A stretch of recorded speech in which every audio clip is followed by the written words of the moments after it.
Olá, estamos dando início a mais um programa Debates Le Monde Diplomatique Brasil, uma iniciativa do jornal Le Monde Diplomatique Brasil, em parceria com a TV PUC, com o canal universitário e com a TVT, a TV dos Trabalhadores. Nós ainda, sob o impacto do desastre que está em curso no Rio Grande do Sul, nós mobilizamos especialistas para poderem trazer para nós uma visão de como é que a gente enfrenta essas questões e qual é o processo que vem depois, a reconstrução do Rio Grande do Sul, né? E nós temos experiências já para olhar no mundo, em New Orleans, quando teve também a grande enchente lá, em outros lugares de desastres ambientais, para ter uma referência para essa discussão, né? Então, para fazer esse tipo de debate, nós convidamos duas pessoas especialistas que eu vou apresentar para vocês agora.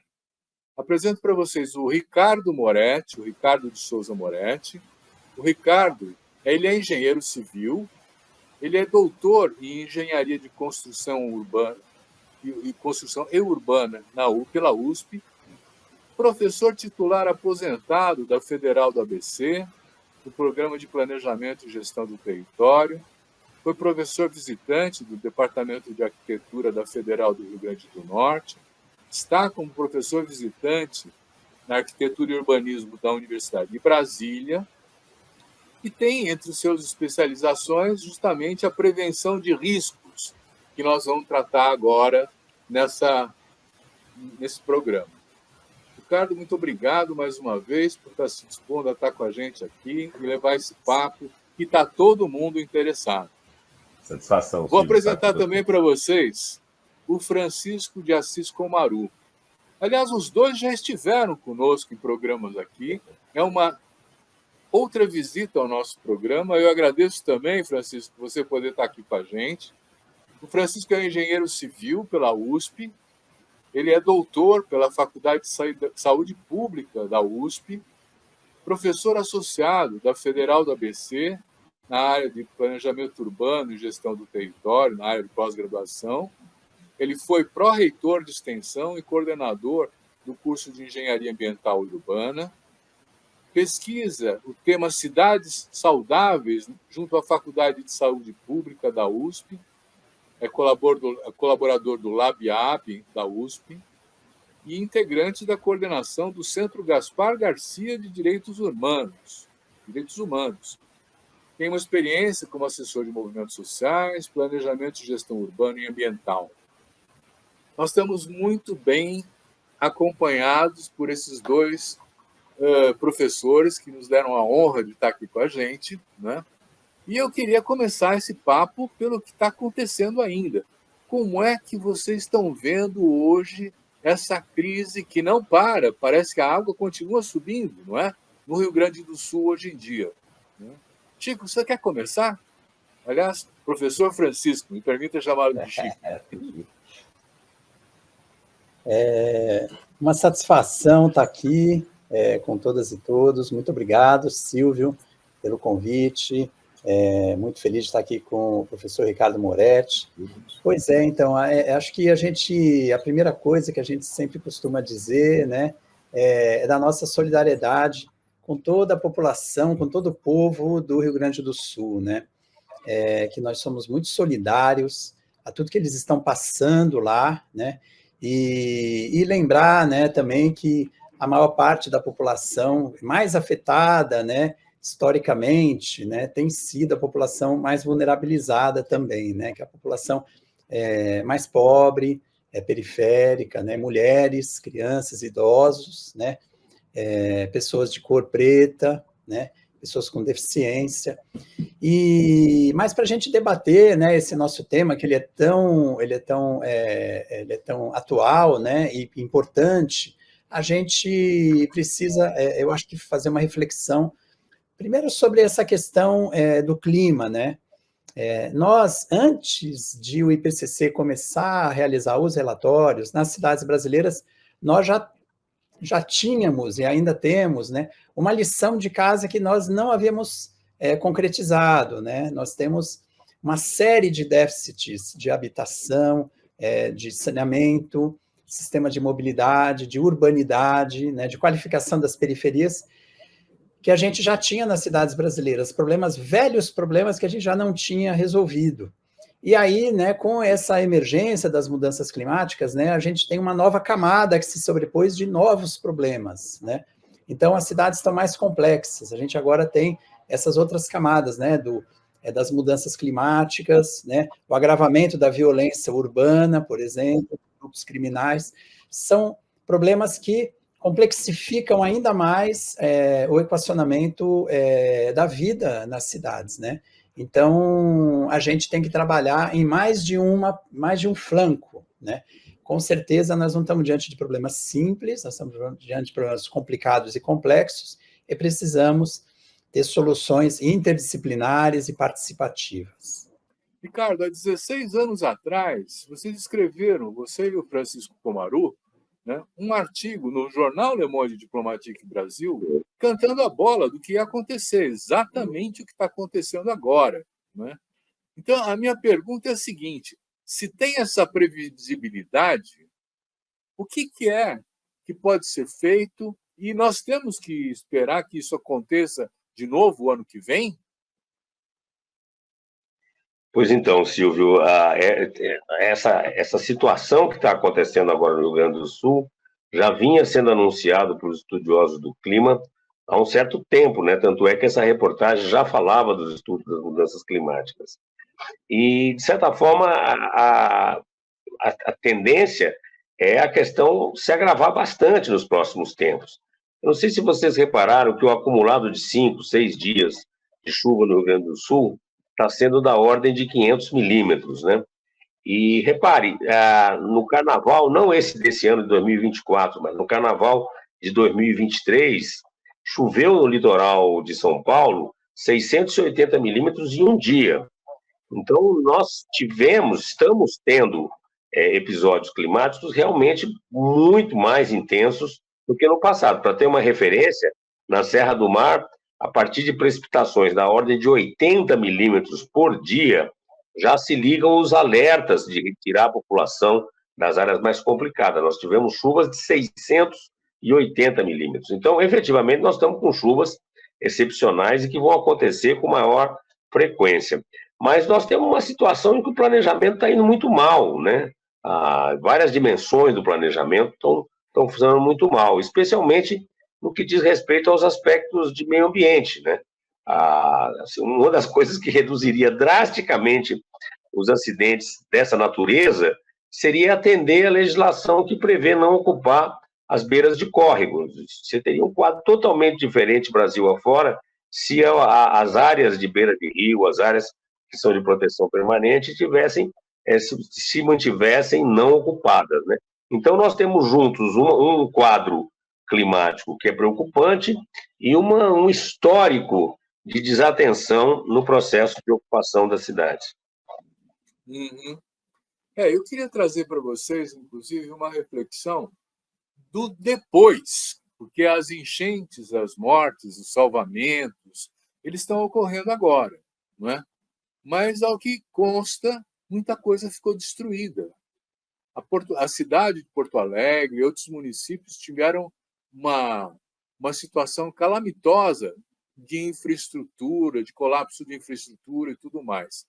Isso me leva a perguntar: nós já vivemos no mundo situações de desastres semelhantes, como New Orleans, lá nos Estados Unidos, com aquela enchente terrível, né? Quer dizer, o que foi feito depois? Quer dizer, eu lembraria, inclusive, que vocês mesmos fazem referência a Naomi Klein, que faz uma análise, né, do que aconteceu em New Orleans e a lógica desse capitalismo, né? Chico, você não quer nos introduzir a essa reflexão? Então, Silvio, pois esse é um aspecto super importante, né, de a gente refletir, porque diante de uma tragédia, né, o que a gente percebe é que existe uma série de chamados, né, a sociedade como um todo é conclamada para uma mobilização solidária, né, super importante, para atender as pessoas que são vítimas, as famílias, né? Ao mesmo tempo em que há uma preparação para reconstrução. O que a gente tem percebido é que existe uma indústria, né, inclusive no nível internacional, né, de reconstrução, né, reconstrução pós-guerras, reconstrução pós-terremoto, reconstrução pós-catástrofes de furacões, e o paradigma sobre o qual se assenta, né, a proposta a concepção de reconstrução, tantas vezes reproduz a reconstrução de uma cidade em moldes muito parecidos, que continua sendo vulnerável no futuro aos mesmos impactos e mesmas tragédias que ela sofreu no ciclo anterior. Quer dizer, nós estamos num momento, Silvio, eu acho que isso é uma coisa super importante, né? Que é um desafio muito grande para todos nós, né? Nós temos que mudar o paradigma, né? É uma mudança de paradigma que é necessária, é uma mudança de paradigma, né, de organização social, de organização política, de concepção técnica, né, de soluções, de tipo de engenharia que a gente está falando, engenharia do século XIX, do século XX, né? E concepção de controle social, né, e democrático dessa mobilização toda de reconstrução. Quem controla todo esse dinheiro que depois é drenado para reconstruir regiões inteiras, né? E como que a gente trabalha com essa mudança de paradigma? Eu acho que isso... E quem lucra também, porque no fim tem muita empresa, muita corporação e muitos segmentos que lucram muito, como lucraram na pandemia, né? O número de bilionários aumentou com a pandemia, né? Então a gente está diante, né, de um sistema que lucra com a tragédia. A catástrofe dá dinheiro, né? Essa é uma reflexão fundamental que a gente tem que fazer também.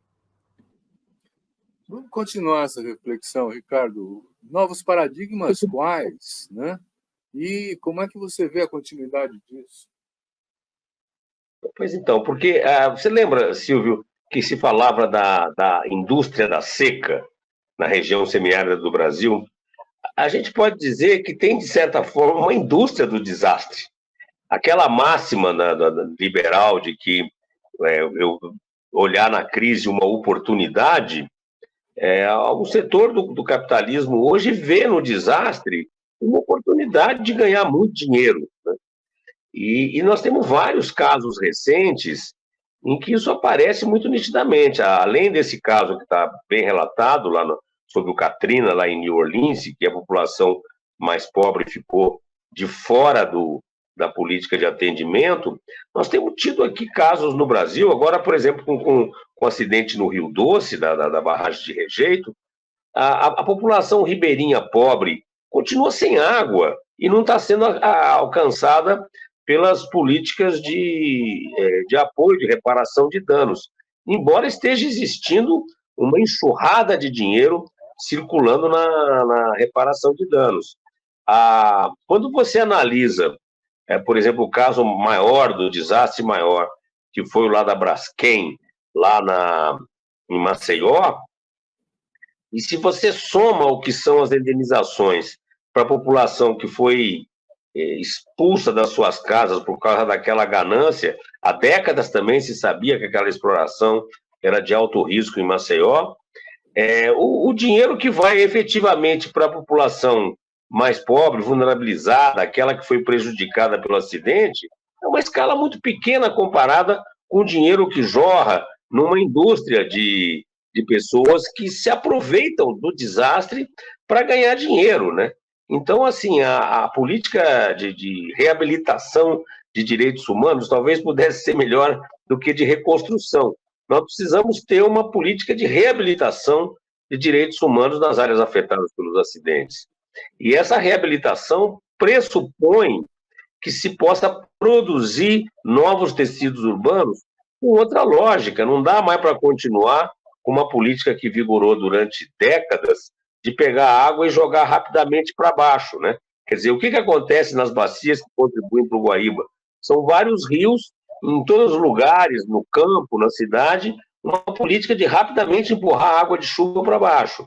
Então, nós temos que ter outra concepção de gestão da água, né, que são as soluções baseadas na natureza, são aí já de muita década vem, né, do urbanismo de baixo impacto, né? Então não dá para ser mais o mesmo modelo de produção de cidade. Nós temos que conseguir romper esse paradigma.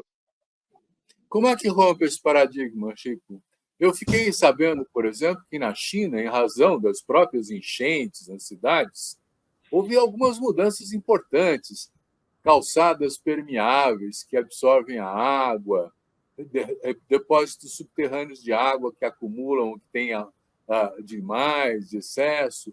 O que é possível fazer, hein? Que novo paradigma é esse que precisa ser feito?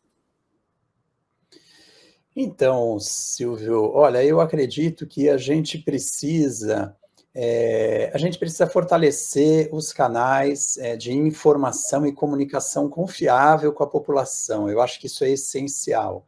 Nós temos, né, um aparato científico e tecnológico suficientemente desenvolvido para que a gente possa, né, possamos nos referenciar por fontes confiáveis. E a população precisa acessar essas fontes de informação que são confiáveis do ponto de vista científico, né, técnico e acadêmico. Eu acho que isso é uma coisa essencial.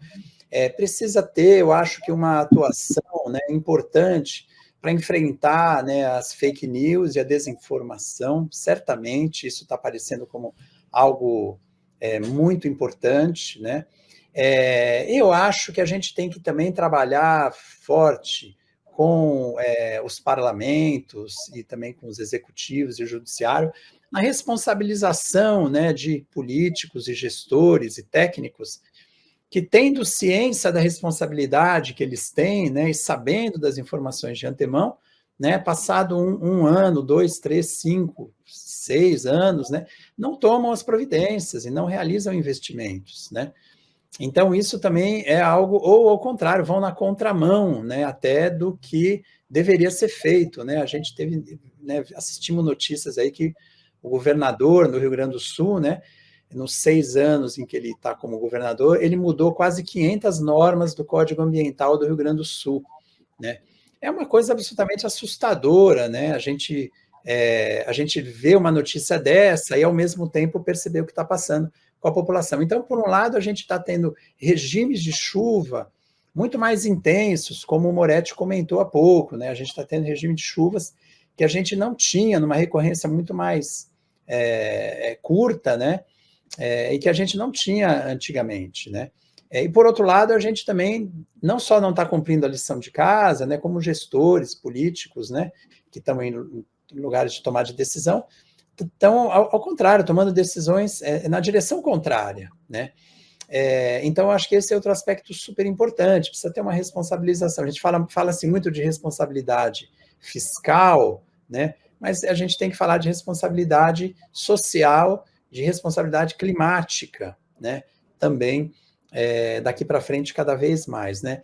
E eu acho também, por fim, né, eu acho que a gente precisa também reconhecer que é importante ter um fortalecimento da democracia, né, e da participação da população, não só para os momentos da solidariedade, né, essas campanhas de arrecadação de Pix para envio de garrafa de água mineral, né, a gente se solidarizando, é tão importante essa solidariedade, mas a população também ter canais, né, participativos e democráticos, né, por exemplo, do controle social do dinheiro que está sendo destinado para essa reconstrução. Se a gente não tiver um controle social, né, em inglês é o famoso accountability, né, se a gente não tiver isso no Brasil, a gente vai estar sempre em nome da urgência, né, passando caixas pretas, né, outras boiadas de outras formas,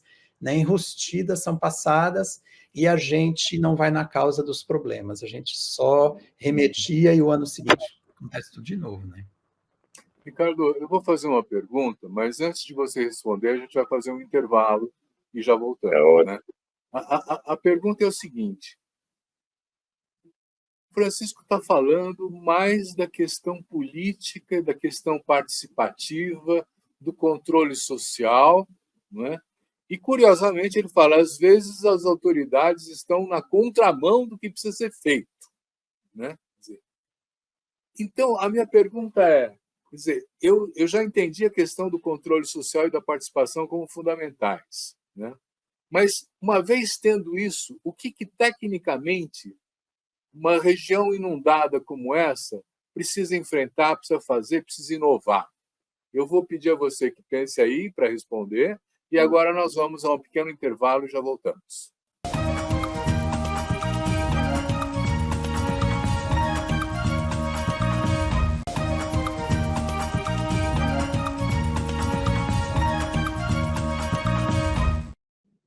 Então, Ricardo, gestor na contramão do que precisa ser feito, qual é a lógica disso, hein? Pois então, Silvio, eu estou agora temporariamente aqui em Brasília, né? E você, quem já esteve em Brasília recentemente, deve ter visto o entorno do estádio Mané Garrincha, que foi um estádio, né, que tinha originalmente um projeto ali para que o entorno do estádio fosse todo de uma abordagem ambiental, com árvores, com fazendo um estacionamento parque, com infiltração de água, etc. e tal. Por incrível que pareça, o projeto não foi implantado. E o que aconteceu é que Brasília, que não tinha problemas aí de alagamentos, passou a ter seríssimos problemas de alagamento. É impressionante. Com chuva forte, você não tem como se movimentar em vários trechos da asa norte aqui do plano piloto de Brasília. E aí vem novamente aquela indústria do desastre, né? Depois que, por não ter feito o que era planejado no entorno do Mané Garrincha, você começou a ter grandes problemas, aí vem obras de centenas de milhões de reais para afastar a água, construindo um reservatório de detenção lá perto do lago e tudo mais. Então, realmente nós temos que exigir que a abordagem de planejamento seja outra, né? E com relação à área alagada, o que está acontecendo no Rio Grande do Sul, eu queria destacar, Silvio, que um dos grandes, entre os enormes problemas que a população está enfrentando, um dos grandes problemas é a falta de água.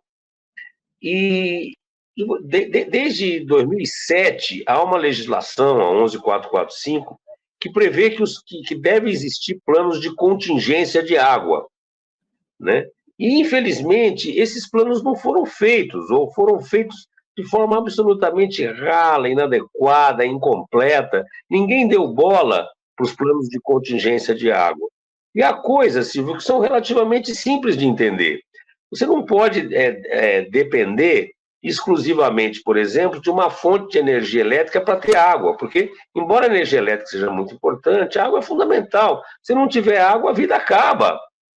Então, por exemplo, você não pode ter um sistema de abastecimento de água cuja única fonte de energia seja a elétrica. Você tem que ter formas alternativas. Você não pode contar com água proveniente de um único manancial, porque se acontece alguma coisa nesse manancial, pode acontecer de uma cidade inteira ficar sem água. Por exemplo, eu lembrava da situação de Campinas, na época que a gente trabalhou nisso.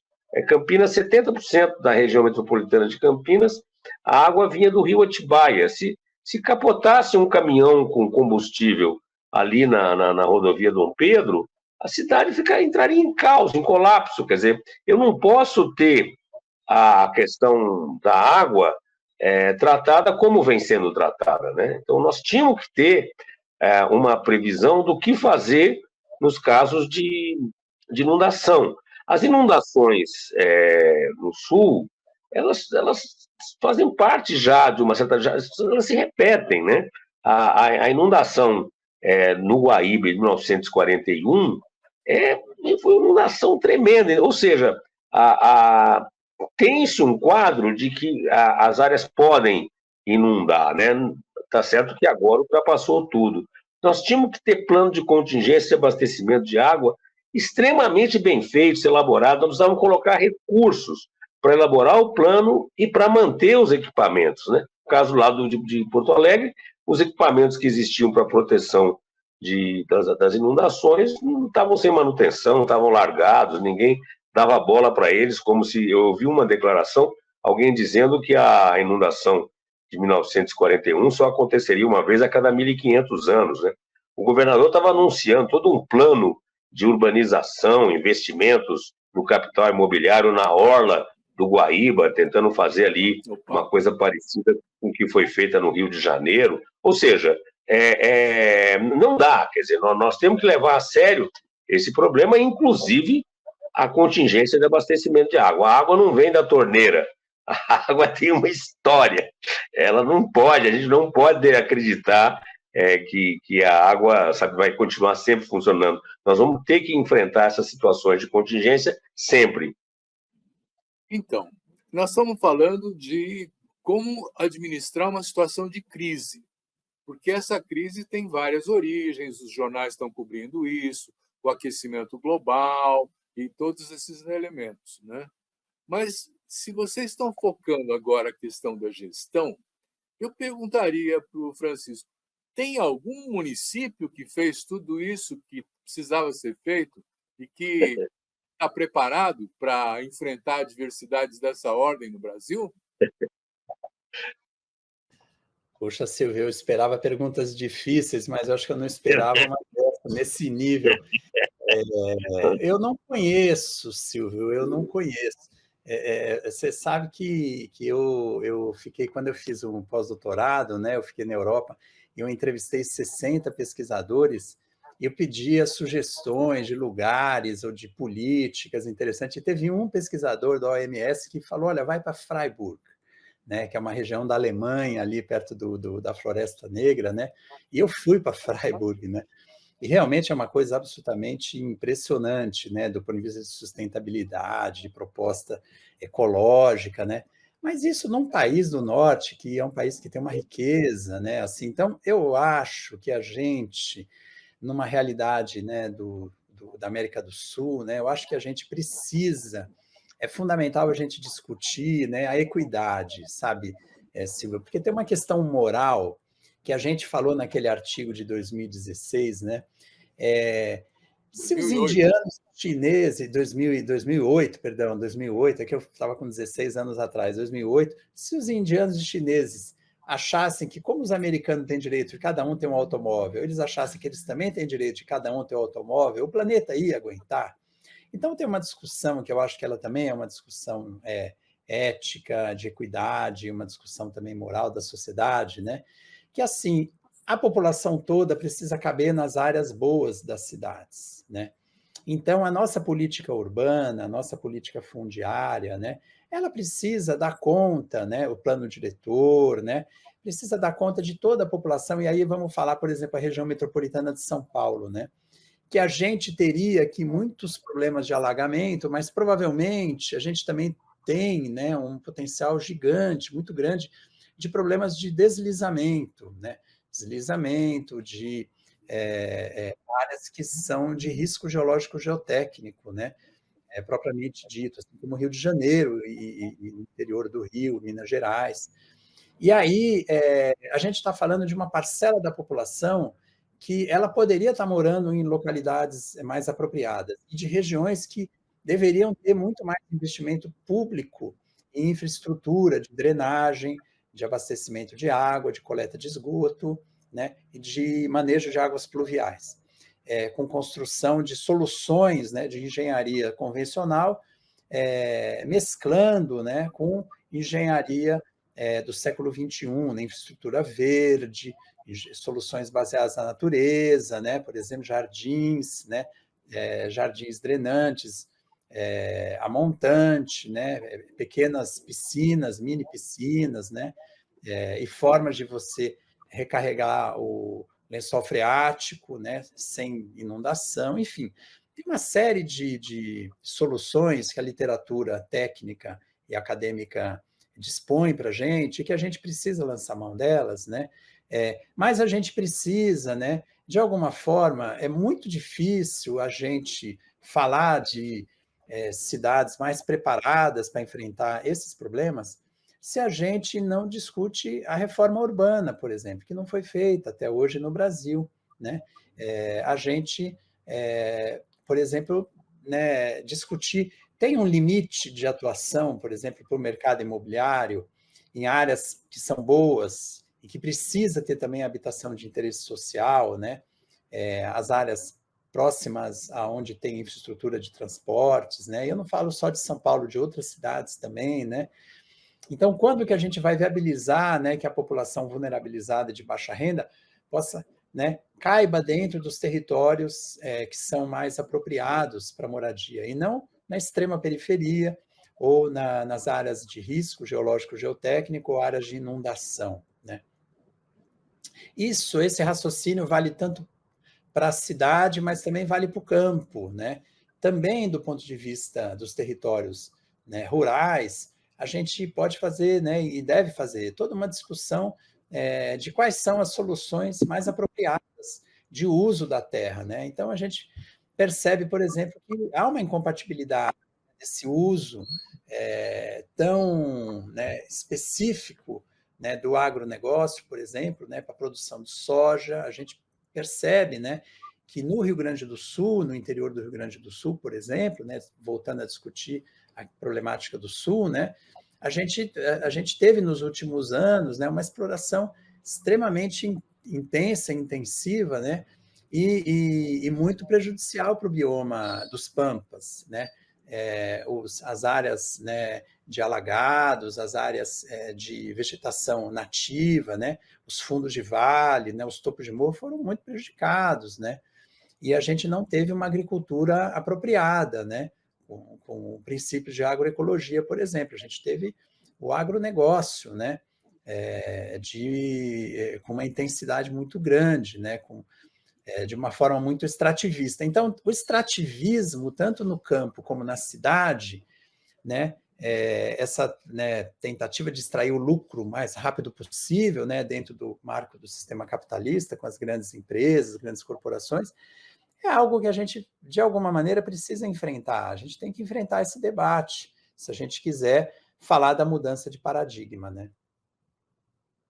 Enfrentar esse debate, mas também enfrentar uma situação onde a gente vê que o capitalismo tem o espaço que quer para explorar, não importa o que, nas cidades. Quer dizer, a gente sempre fala que tem que ter regulação, tem que ter lei, tem que ter controle, tem que ter fiscalização, mas mesmo as agências reguladoras são controladas por esses mesmos interesses do capital que quer explorar essa área, né? Quer dizer, Ricardo, você tem algum caminho para enfrentar isso? Quer dizer, como é que a gente poderia colocar o interesse público à frente do interesse dessas empresas privadas? Pois então, Silvio, você comentou das agências reguladoras, né? Tem alguns casos absolutamente escandalosos. O caso de São Paulo, em 2021, a Agência Reguladora de Serviços Públicos, a Arcesp, ela fez uma mudança da estrutura tarifária que previa várias mudanças importantíssimas, entre elas, garantir a tarifa social para quem estivesse no CadÚnico. Por sinal, foi aprovada agora uma lei federal, foi na semana passada, o Senado aprovou uma legislação para que quem está no CadÚnico com renda até meio salário mínimo tenha automaticamente acesso à tarifa mais baixa de água e esgoto. Agora, isso tinha sido aprovado em 2021 em São Paulo, por interesses diversos. Tanto a agência reguladora quanto a Sabesp não colocaram isso em prática. Isso prejudicou 4 milhões de pessoas. Assim.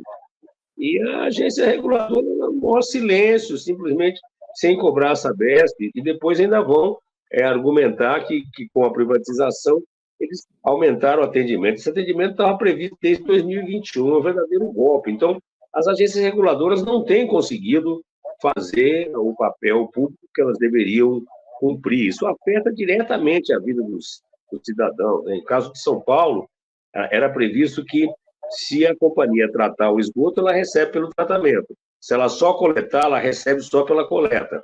Por que isso é importante? Isso estava previsto desde 2021, porque impulsiona a companhia de saneamento a tratar os esgotos. Hoje em dia, tratar esgoto, na ótica financista da companhia da Sabesp, é mau negócio. Por quê? Ela recebe pelo esgoto que ela trate ou não, para tratar para quê? Então, é uma situação calamitosa. E, no entanto, a estrutura tarifária foi aprovado em 2021, não foi colocado em prática, e a gente não conseguiu meios de cobrar. Então, você tem toda a razão de se preocupar com as agências reguladoras. Elas são fracas, e mesmo em países de capitalismo bem mais estruturado, como o da Inglaterra, a agência reguladora de lá não conseguiu controlar a ação da empresa privatizada de saneamento. Então, quando você tem uma perspectiva de privatização do saneamento, o cabelo fica em pé, naturalmente, porque nós vamos ter uma situação, contar com as agências reguladoras é complicado, elas não estão funcionando bem nem aqui, nem nos países aí muito mais organizados, né?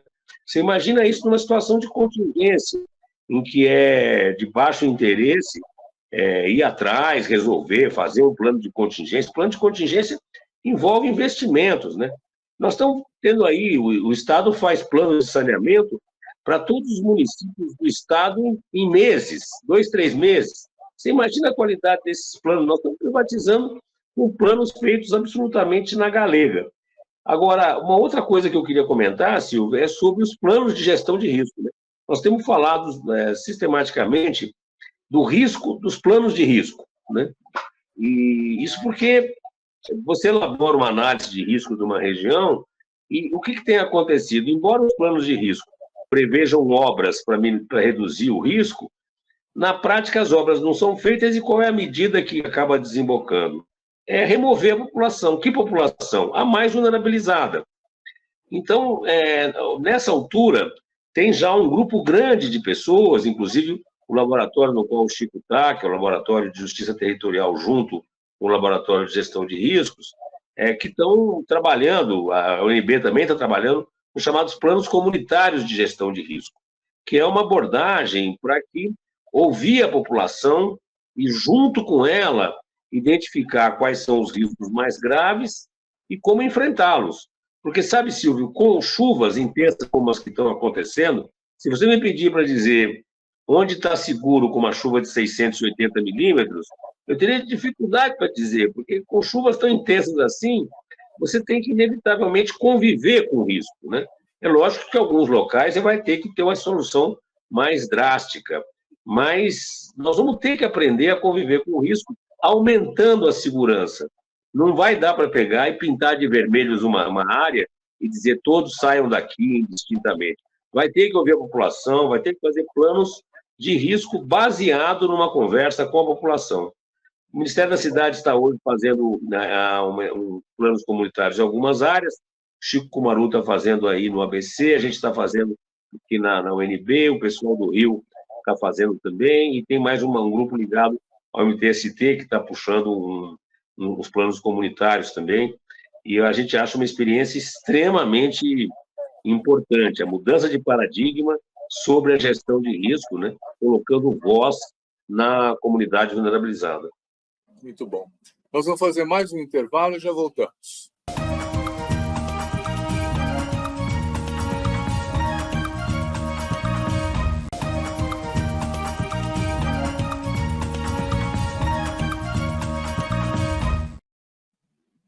Nós ainda estamos sob o impacto dessa situação trágica que está acontecendo, está em curso no Rio Grande do Sul, não é? E eu queria perguntar ao Chico, esses planos comunitários, eles conseguem atender situações de emergência de curto prazo? Oi, Silvio. Pois é, então, eu vou, também aqui falar, para você, primeiro dizer, assim, uma coisa que a gente aqui pelo LabJuta, nós estamos participando, da elaboração de um plano comunitário e um plano municipal também de redução de riscos, no município de Mauá. E a gente tem conversado aqui, lembrando muito da nossa querida professora Hermínia Maricato, que tem até uns stickers que os estudantes fizeram dela, dizendo assim com o dedo, não faltam planos, não faltam leis, Quer dizer, a nossa cidade estão do jeito que estão e não foi por falta de plano, por falta de lei. Então, que nós não nos iludamos com os planos, O Flávio Vilaça escreveu livro com esse título, As Ilusões do Plano Diretor, Agora, o plano, a gente não ter plano nenhum e não planejar nada, também não é a solução, obviamente, Então, para onde que a gente, se correr o bicho pega, se ficar o bicho come, Então, em primeiro lugar, assim, acho que a gente tem uma tradição de planos que foram engavetados, planos que eram discurso, de planos né, de esvaziamento e depois de plano que não dialoga com a gestão, né, faz o plano e engaveta. Então, a gente tem que, né, envolver muitos atores, participação popular de verdade, planos mais simples também, de concepção mais simples de colocar na prática, né, e não com soluções muito complexas, mirabolantes e caras, porque fica mais difícil de depois eles pararem de pé, né.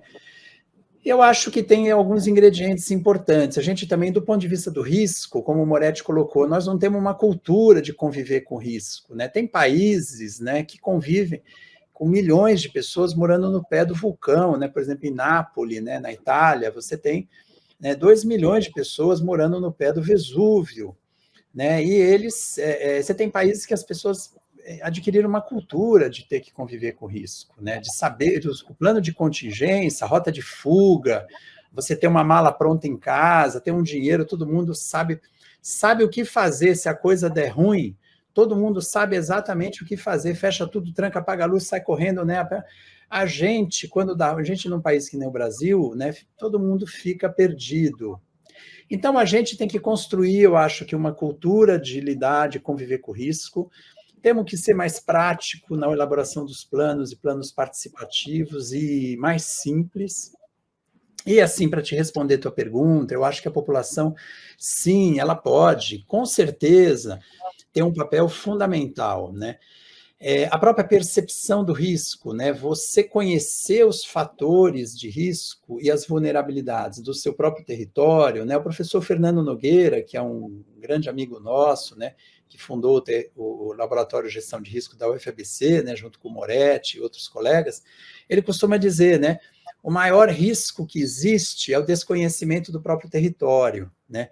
A gente não pode desconhecer o território onde a gente mora. A população tem que mapear o território, conhecer os lugares perigosos, conhecer os lugares agradáveis, fazer construção de mapa histórico, linha do tempo, né, da ocupação do território, e tem que exercitar a memória dos desastres anteriores que já aconteceram. Já morreu alguém aqui nesse bairro? Ah, já morreu. Como que foi que morreu? Ah, teve uma pedra que deslizou de lá de cima. E que aconteceu com essa pedra? Então, a população, assim como na saúde, né, que o conhecimento dos fatores, né, dos fatores do processo de saúde e doença, nos livra dos males da doença, ajuda a gente a ter mais saúde, o conhecimento dos fatores de risco ajuda a gente também a escapar, né, das armadilhas. Então, com certeza é um processo que tem tudo a ver com Paulo Freire, né? Eu sei que você é um educador popular e tem tudo a ver com Paulo Freire e com educação popular. Não é só uma questão, não é só o barranco, a gente tem que olhar para as pessoas, tem a ver mais com pessoas do que com os barrancos. Olha, nós temos mais uns 5 minutos de programa, o papo vai indo, o tempo vai acabando, né? Eu queria trazer para vocês a questão das eleições municipais desse ano, né? Nós vamos ter eleições nos nossos 5.570 municípios, uma coisa assim, né? Acho que está certo o número, né? E eu fico pensando assim, o que a gente recomenda para esses novos prefeitos com base na experiência acumulada que vocês têm, né? Eu, de cara, poderia dizer assim, vamos aumentar o número de bombeiros, vamos aumentar a verba de emergência, vamos criar um sistema de aviso de enchente. Como é que é? O que vocês acham que é possível pleitear para esses novos prefeitos que eles assumam como compromisso para enfrentar situações de emergência como essa que nós estamos atravessando no Rio Grande do Sul? É para os dois, vocês podem escolher quem começa. Bom, posso começar, Chico? Pode. Bom, de primeiro, eu acho que nós precisamos retomar o orçamento participativo, né? A tomada de decisão sobre onde investir me parece fundamental.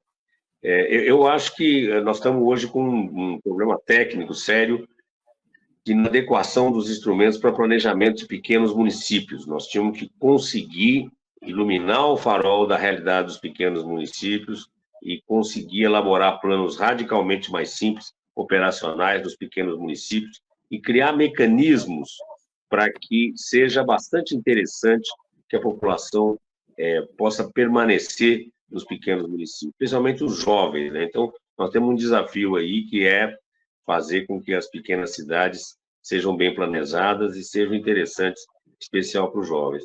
E você sabe, Silvio, nós temos hoje um gargalo de planejamento metropolitano. Nós andamos para trás do planejamento metropolitano, né? Embora nós tenhamos mais de um terço da população vivendo aí nas 20 e poucas grandes metrópoles do país, nós temos praticamente 100 estruturas de planejamento regional no Brasil que funciona. Aliás, o próprio planejamento municipal foi aprisionado pelo capital imobiliário, né? Então, o primeiro desafio era ver se ele consegue desatrelar o planejamento territorial dos interesses diretos do mercado imobiliário, né?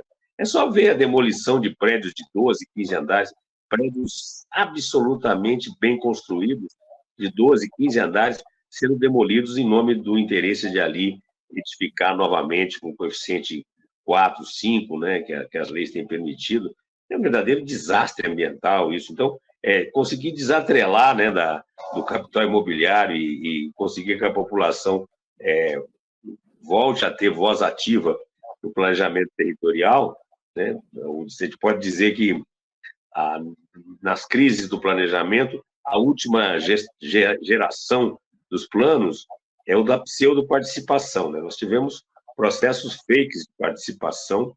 Você vê várias cidades aí em que a população participa, dá várias ideias, sugestões, e na última hora aparece ali um substitutivo do mercado imobiliário, que vem a galope na paralela e entra, e é isso que vale. Então, nós precisaríamos reconstruir o planejamento. Então, o prefeito diria, que tal reconstruir o planejamento territorial, hein? Sabe, começar, fazer um planejamento de fato, orçamento participativo, com as pessoas realmente tomando rédea da cidade, e como o Chico falou, né? Com a cidade para todo mundo, não é a cidade para quem pode pagar, né? Nós temos vários mecanismos hoje da cidade que é só para quem pode pagar. Nós temos que ter uma cidade boa para todos, para que ela seja boa para todos, né? Quer dizer, se a gente deixa um setor fora, esse setor acaba sendo empurrado para áreas de risco, e o risco espirra para todo mundo. Então, nós temos que romper esse ciclo vicioso, Chico. Silvio. Muito bem. Nós vamos fazer um pequeno intervalo e depois vamos ouvir o Chico com as suas recomendações para os novos prefeitos.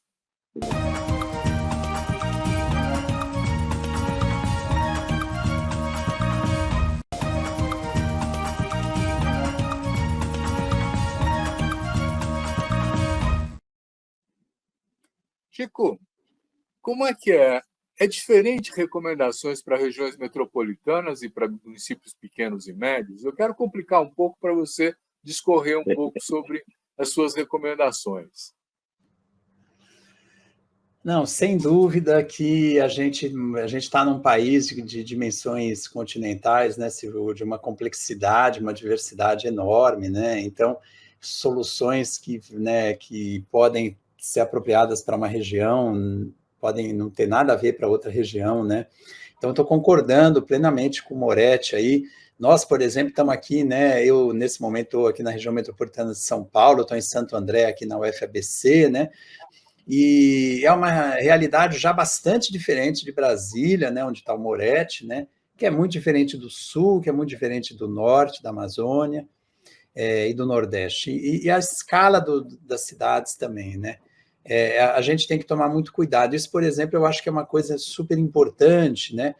Que é a gente tomar muito cuidado com as soluções, né? As ideias fora do lugar, mesmo dentro do próprio país, né? Nós que somos aqui sudestinos, né? O pessoal do Sudeste, né? De São Paulo, Rio de Janeiro, com essa mania de chegar em qualquer região do Brasil achando que está levando a caixinha de ferramentas e que vai consertar tudo. Então, a gente acha que essa é uma coisa fundamental, assim como a gente também, né, faz uma crítica decolonial em relação aos países do Norte, quando vem trazer as agendas deles aqui para nós, né? Eu acho que a gente precisa ainda falar de velhas bandeiras, porque a gente não deu conta das lições de casas antigas. Então, investir na periferia, né, a inversão na prioridade de investimento. É absolutamente fundamental que as periferias recebam investimento. Não dá para a gente conceber um prefeito que fala, um governador fala, não, eu vou trazer o centro administrativo da cidade para o Campos Elíseos. Para quê? Né? O governo do estado tem tanto prédio público já, não, eu vou requalificar, por que não requalifica os prédios públicos que tem do governo do estado, que tem um monte caindo os pedaços, por exemplo?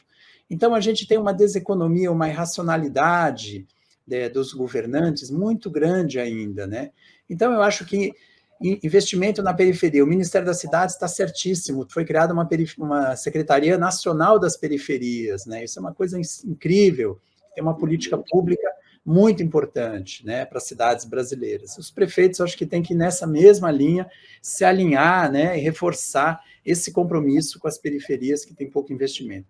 Uma coisa que eu acho que é fundamental, aí, mas também para os parlamentos, né, é a responsabilidade, além da responsabilidade fiscal, né, é a responsabilidade social, ambiental e climática, né, que eu acho que a gente daqui para frente vai ter que, todo mundo tem que ser enquadrado, né. A gente não tem direito de né, desperdiçar água, desperdiçar energia, né, por conta das pessoas que vivem hoje e em relação às futuras gerações também. A gente tem que fazer o debate transgeracional também, né? Então, eu acho que a gente tem que ter um compromisso com a responsabilização aí da classe política, né, e dos técnicos também. E eu acho que a gente tem que fazer um investimento rápido, fundamental, a gente está falando muito de prever, de planejar, mas eu acho que as instâncias, né, de núcleos de NUPDEX, NUDEX, núcleos comunitários, né, de defesa civil, fortalecer as comunidades, os movimentos populares, né, que estão nos territórios trabalhando, né, algumas entidades que trabalham em parceria com os movimentos populares, por exemplo, de moradia, são fundamentais e têm o canal tão na capilaridade junto com o povo, né? Então, as agentes de saúde da família, né, ligadas à área da saúde, entre outros atores aí que são fundamentais, né? Eu acho que tem que ser mobilizados para dar conta dessa tarefa e a gente tem um trabalho intersetorial nas periferias, fortalecer a defesa civil, né? E a gente tem que fazer um investimento no serviço público, não tem jeito, as falhas que foram vistas ali no Rio Grande do Sul, né, comportas, não tinha manutenção de barragem, de comportas, algumas coisas muito elementares, né, foi tendo um processo de privatização muito pesado, né, não foi renovado o quadro de engenheiros e técnicos de órgãos de drenagem, órgãos de saneamento do Estado, né, e chegou no ponto que chegou, a gente viu situações ali que poderiam ter sido evitadas. Então, a gente tem situações que são evitáveis, e isso é muito sério, né? Então, acho que para os próximos prefeitos e para a próxima eleição, a gente discutir isso.